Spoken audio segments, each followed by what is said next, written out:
Bienvenue sur Aletheia, une chaîne dédiée à l'exploration des mystères profonds de l'esprit humain, de la richesse intérieure et des principes invisibles qui façonnent nos vies. Ici, nous plongeons dans l'essence même de l'existence, en quête de vérité et de transformation. Chaque vidéo est conçue pour éveiller en vous des réflexions puissantes, pour stimuler votre créativité et vous inviter à remettre en question vos croyances les plus ancrées. Dans ce voyage, nous explorons la pensée visionnaire de figures marquantes comme Carl Jung, qui nous offrent des clés pour comprendre nos peurs, nos désirs et notre potentiel caché. Préparez-vous à un voyage de découverte personnelle, où chaque pensée et chaque question vous rapprochent un peu plus de la version la plus authentique de vous-même. L'illusion de la solitude. La solitude, ce mot lourd de sens, semble receler en lui un mystère que peu d'entre nous osent affronter. Nous lui attribuons souvent une connotation négative, un état d'isolement que nous redoutons instinctivement. Mais pourquoi cette peur? Pourquoi cette fuite systématique dès lors que l'isolement s'installe? Ce n'est pas la solitude en elle-même qui nous terrifie, mais plutôt ce qu'elle pourrait nous révéler, ce qu'elle pourrait nous forcer à voir en nous-mêmes. Carl Jung, psychologue et philosophe, nous avertit de cette réalité avec ces mots puissants. Ce que vous fuyez, vous vous y retrouvez souvent. Une vérité crue, presque dérangeante, qui nous confronte à l'idée que la solitude n'est pas simplement une absence d'autres personnes, mais un miroir cruel qui met en lumière des aspects cachés de notre être.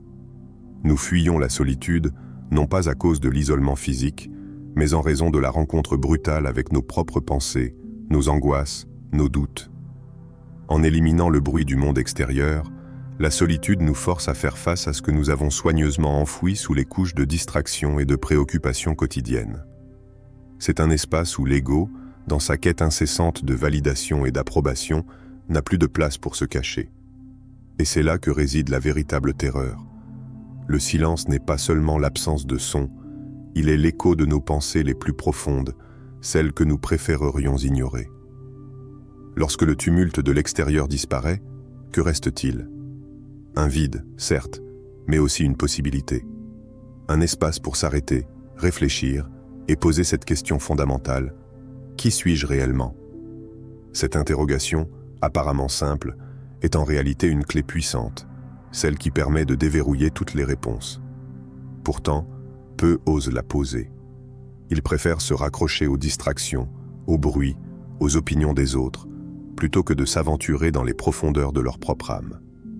Cela peut paraître étrange, voire contre-intuitif, mais nous avons développé une aversion pour cette solitude en raison de notre peur de la confrontation avec notre véritable soi. Nous avons peur de nous voir tels que nous sommes, sans les filtres de l'extérieur, sans les masques que nous avons soigneusement fabriqués au fil du temps. La solitude, loin d'être une simple absence de compagnie, devient alors un terrain de lutte intérieure, où nous devons faire face à nos peurs les plus intimes. Ces peurs ne sont pas forcément liées à des menaces réelles, mais à des constructions mentales.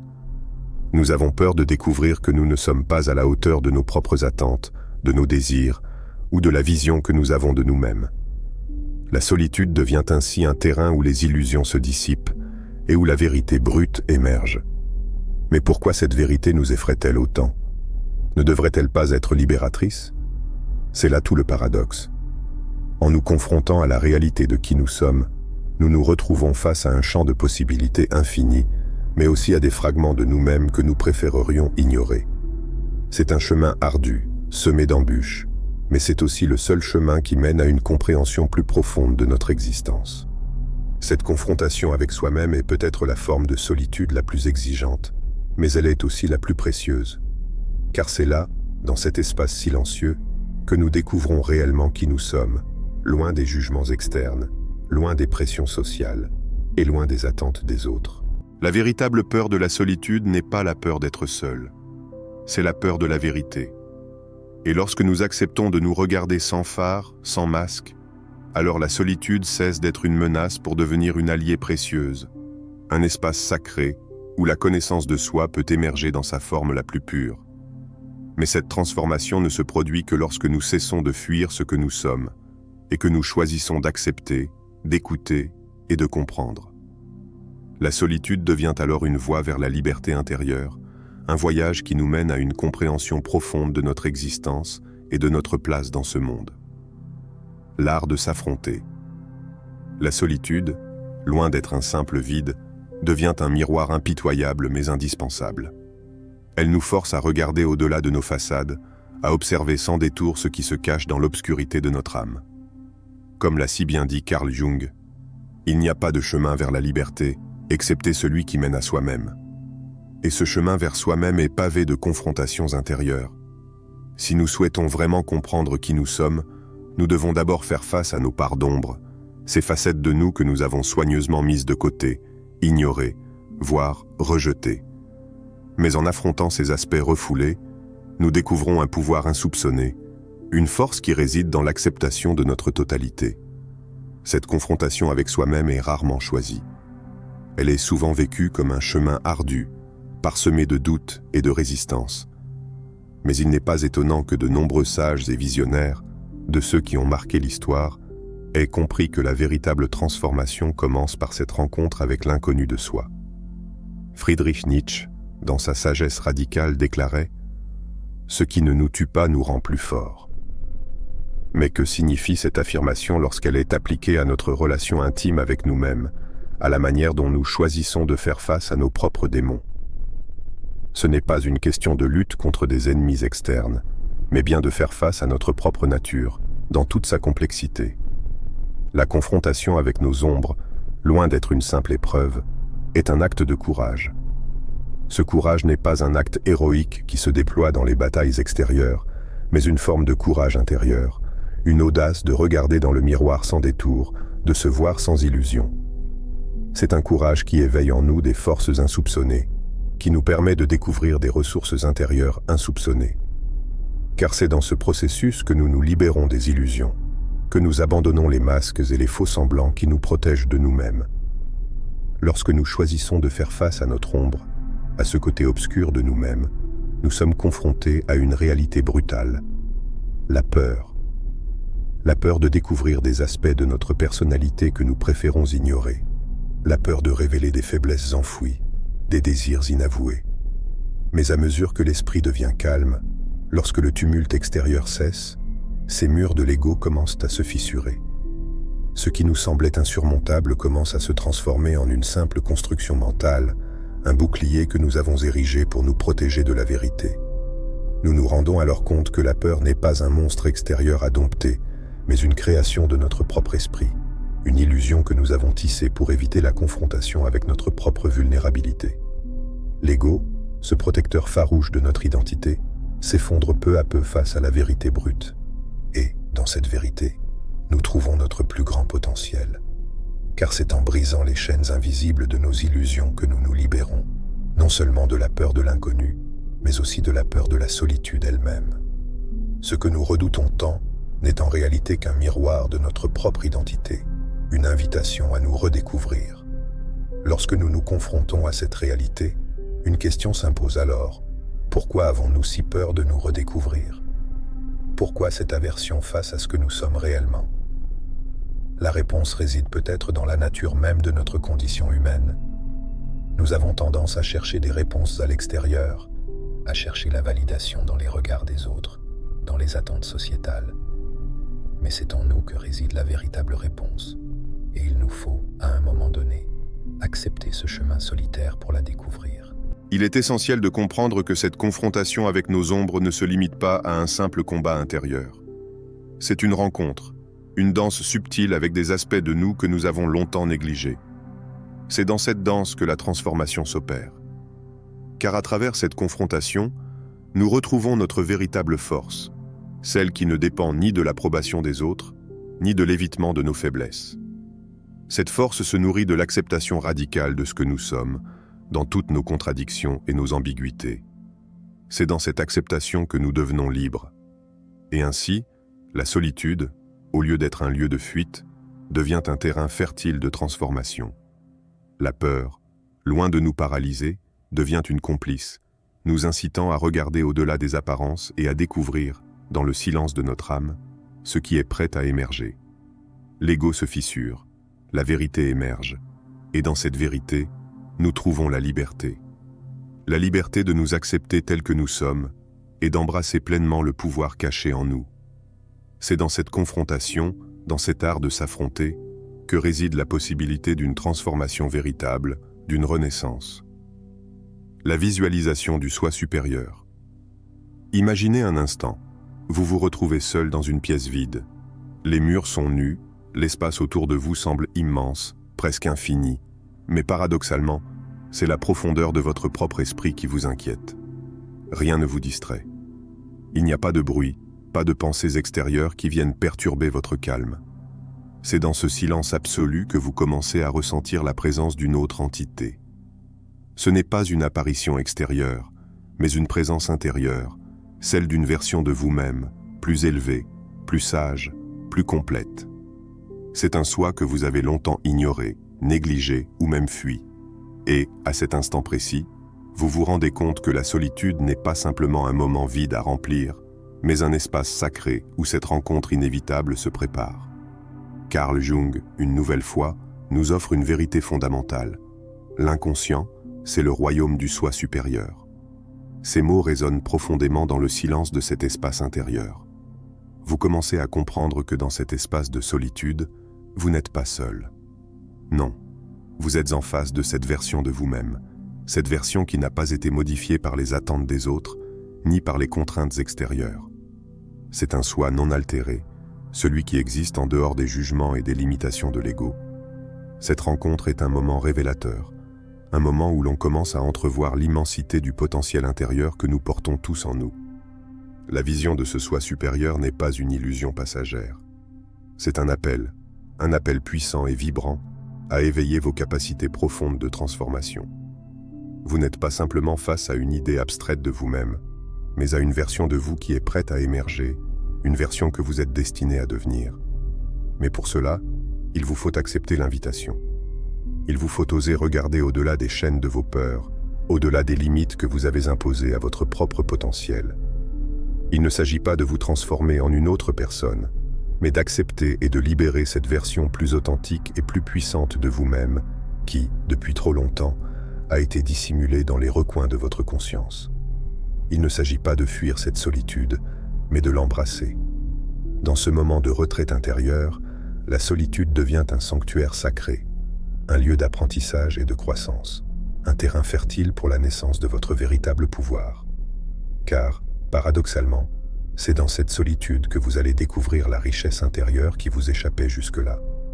Ce n'est pas une richesse matérielle ou extérieure, mais une richesse infinie de sagesse, de clarté et de compréhension. Vous commencez à comprendre que ce n'est pas dans les distractions extérieures que réside votre épanouissement, mais dans votre capacité à vous confronter à vous-même et à vous accepter tel que vous êtes. Vous réalisez que la véritable liberté, celle qui vous permettra d'évoluer et de transformer votre vie, réside dans cette rencontre intime avec votre propre essence. Au fur et à mesure que vous méditez sur cette vision du soi supérieur, vous vous rendez compte que cette version de vous-même n'est pas un idéal lointain, mais un aspect tangible de votre être, une facette de vous qui attend d'être reconnue et activée. Ce soi supérieur ne demande qu'à être vécu, mais pour cela, il faut accepter de se libérer des anciennes croyances, des peurs irrationnelles et des limitations que l'on a imposées à notre propre potentiel. Ce processus n'est pas simple, mais il est profondément libérateur. Car, en définitive, la solitude n'est pas un fardeau, mais un catalyseur. Elle vous offre l'espace nécessaire pour vous reconnecter à vous-même, pour vous réinventer, pour renaître. Ainsi, la solitude cesse d'être ce vide que nous redoutons. Elle devient, au contraire, le terrain d'une transformation intérieure radicale. Elle vous permet de vous réconcilier avec vos contradictions, d'accepter vos imperfections et de comprendre que ces aspects, loin d'être des faiblesses, sont des composantes essentielles de votre potentiel.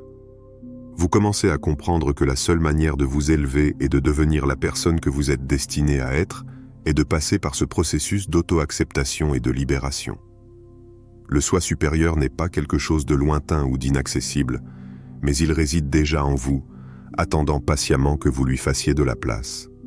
Et cette révélation est le premier pas vers une vie plus riche, plus pleine, plus authentique. C'est un chemin vers l'épanouissement personnel, où la solitude n'est plus un espace de fuite, mais un terrain d'exploration et de renaissance. Dans ce sanctuaire intérieur, vous découvrez que la véritable richesse réside dans la connaissance de soi, dans l'acceptation de ses parts d'ombre et de lumière, et dans la capacité à vivre pleinement sa vérité. La voie du courage intérieur. À chaque instant de solitude, un choix se présente à vous. Allez-vous fuir cette rencontre ou l'acceptez-vous pleinement? Ce choix, en apparence simple, est en réalité l'un des plus cruciaux que vous puissiez faire. Le courage intérieur réside dans cette décision, dans cette volonté de se tenir debout face à soi-même, de se regarder dans le miroir sans détour, même lorsque ce que vous y voyez est difficile à accepter. Dans ces moments de solitude, vous êtes face à vous-même, sans filtre, sans distraction. Et c'est là que le véritable courage commence, dans l'acceptation de cette confrontation, aussi inconfortable soit-elle. Carl Jung, à travers ses enseignements profonds, nous rappelle que la connaissance de soi est le début de toute sagesse. Mais cette sagesse ne se limite pas à un savoir intellectuel ou théorique. Non, elle est bien plus profonde. Elle est spirituelle. La véritable connaissance de soi ne se trouve pas dans les livres ou dans les conseils des autres, mais dans les moments où nous nous arrêtons et nous observons, où nous écoutons nos pensées et nos émotions sans jugement. Il ne s'agit pas de nous critiquer ou de nous dévaloriser, mais de nous voir avec honnêteté et compassion. Ce n'est qu'en acceptant chaque aspect de notre être, même ceux que nous avons tendance à fuir, que nous pouvons commencer à nous libérer des chaînes invisibles qui nous retiennent. Le vrai courage ne consiste pas à éviter la souffrance ou la difficulté. Il réside dans notre capacité à les affronter, à les accueillir et à les traverser. Chaque difficulté que nous rencontrons dans notre voyage intérieur est une occasion d'apprendre, de grandir et d'évoluer. Lorsque nous apprenons à accepter et à embrasser la souffrance, nous découvrons que, loin de nous affaiblir, elle devient une source de force. Ce qui nous semble insurmontable, au début, se transforme en un tremplin vers une version plus forte et plus sage de nous-mêmes. Le courage intérieur n'est pas une absence de peur, mais la capacité de la regarder en face et de continuer malgré elle. Dans ces moments de solitude, chaque pensée qui émerge, chaque émotion qui monte à la surface, devient une clé pour découvrir votre essence la plus pure. Ce n'est pas un chemin facile. Il y a des moments où vous ressentirez l'envie de fuir, de vous distraire, de tout oublier. Mais c'est précisément dans ces moments-là que vous devez faire face à vous-même. Ce n'est pas la souffrance en elle-même qui vous façonne, mais la manière dont vous choisissez de la traverser. La solitude devient alors une école de transformation, un espace sacré où vous pouvez redécouvrir votre véritable pouvoir. Il est essentiel de comprendre que la solitude, loin d'être un fardeau ou un vide, est un terrain fertile pour la croissance intérieure. C'est dans cet espace de calme et de retrait que vous pouvez entrer en contact avec des parties de vous-même que vous avez longtemps ignorées ou rejetées. Ces parts de vous, qu'elles soient lumineuses ou sombres, ne sont pas des ennemis à combattre, mais des alliés dans votre quête de transformation. Elles font partie intégrante de votre essence, et c'est en les acceptant pleinement que vous pourrez vous épanouir. Le courage intérieur réside dans la capacité à ne pas fuir ce processus. Il réside dans la volonté de s'abandonner à la solitude, de se laisser transformer par elle. En apprenant à apprécier cette solitude, vous découvrez qu'elle n'est pas un espace de vide, mais un espace d'une richesse infinie, un espace où chaque moment devient une opportunité de renouveau. La solitude devient alors un lieu de guérison, de régénération, où vous avez le pouvoir de reconstruire votre vie à partir des fondations les plus profondes de votre être. Ce voyage intérieur, bien qu'il soit difficile, est aussi profondément libérateur. Chaque pas vers l'intérieur est un pas vers la liberté, vers une version de vous-même plus authentique et plus puissante. Vous commencez à comprendre que la véritable force ne réside pas dans l'évitement des défis ou dans la quête de la perfection, mais dans la capacité à les affronter avec courage, à les accepter comme faisant partie de votre évolution. Le courage intérieur ne consiste pas à nier la souffrance, mais à la traverser avec dignité et à en sortir transformé. Ainsi, la solitude devient un catalyseur pour une transformation radicale. Ce n'est plus un espace de peur, mais un terrain de renaissance. Lorsque vous apprenez à apprécier la solitude et à la considérer comme un sanctuaire intérieur, vous ouvrez la porte à une puissance insoupçonnée. Vous devenez maître de votre propre évolution, libre de vous redéfinir, de vous réinventer et de créer une vie alignée avec la vérité profonde de votre être. Le courage intérieur, cette force silencieuse, vous guide à chaque étape de ce voyage, vous montrant que, dans chaque moment de solitude, il y a une chance de vous rapprocher de votre propre grandeur. L'éveil du potentiel infini. Lorsque vous vous libérez de la peur de la solitude, lorsque vous cessez de fuir et que vous acceptez enfin la réalité de qui vous êtes, une transformation radicale s'opère. Vous êtes alors prêt à éveiller un potentiel infini, un pouvoir caché en vous qui attend d'être libéré. Carl Jung nous rappelle avec sagesse que la liberté n'est pas le contraire de la contrainte, mais la possibilité de choisir ses propres chaînes. Cette phrase incarne une vérité essentielle. Ce n'est pas dans l'évasion des limitations extérieures que réside la véritable liberté, mais dans la capacité à comprendre et à accepter nos propres chaînes pour pouvoir ensuite les transcender. Elle éclaire d'une lumière nouvelle le chemin vers l'épanouissement intérieur, où nous avons la possibilité de choisir nos défis et de les transformer en tremplin pour notre évolution. En choisissant de faire face à la solitude, vous vous affranchissez des illusions créées par la peur. Vous réalisez que cette peur, cette appréhension qui vous a retenu si longtemps, n'est rien d'autre qu'une construction mentale. C'est dans la solitude que vous apprenez à voir au-delà de vos limitations apparentes, à regarder sans crainte les obstacles qui vous semblaient insurmontables. C'est là que réside la clé. Votre potentiel ne se limite pas à ce que vous croyez être capable de faire. Il dépasse de loin vos peurs et vos doutes, et il se cache derrière votre capacité à imaginer des réalités différentes, à voir au-delà des apparences et à concrétiser ses visions à travers la pensée créative, la persévérance et la foi inébranlable. Le pouvoir de la pensée organisée et de la visualisation consciente devient alors votre meilleur allié. En apprenant à concentrer votre esprit sur ce que vous souhaitez réellement créer, vous alignez vos actions avec vos intentions les plus profondes.